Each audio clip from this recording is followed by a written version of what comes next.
On Sunday, the country will fall silent as the nation honours those who were killed in the two world wars and in conflicts since. But as Remembrance Day approaches, demands are growing for the Prime Minister to honour a forgotten hero of the First World War. Lieutenant Walter Tull fought on the Somme before being killed in 1918. He was the Army's first black officer, despite it being forbidden by military law. He was recommended for the Military Cross, but it was never awarded. Claire McGlasson's been finding out more about his story. You have to delve deep into the archives to find his name, any details of his life or mention of his death. But Walter Tull made history on the battlefield. He was the first black officer in the British Army, but because of his race, his bravery was never recognised by the Ministry of Defence. He was able to withstand the racism with dignity, actually giving orders to white soldiers, which was unheard of in those days as well.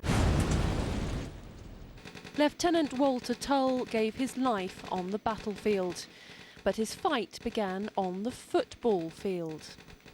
He came here to play for Northampton Town in 1911.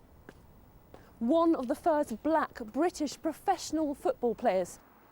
One of the first to cross the white line, and the first of his teammates to sign up when war broke out in 1914.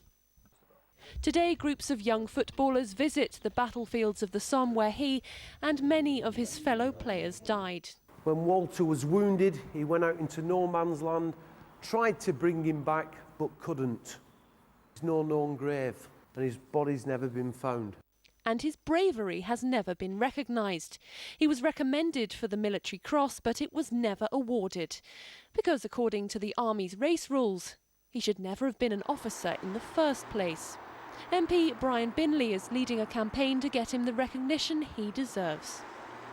All of my research shows that he was immensely well liked by everybody who knew him. And I think this is a great role model for us. And we ought to be highlighting, focusing on role models in our society, which is now a more mixed race society than it ever used to be. In Northampton today, his bravery is commemorated, his sacrifice set in stone at the Cobbler's Ground.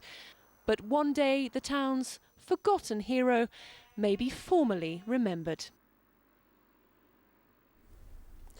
Well, someone else who's backing the campaign to see Walter Tull awarded with the Military Cross is the author of the novel Warhorse, Michael Morpurgo. Yes, the former Children's Laureate has written a new book inspired by Walter Tull's story.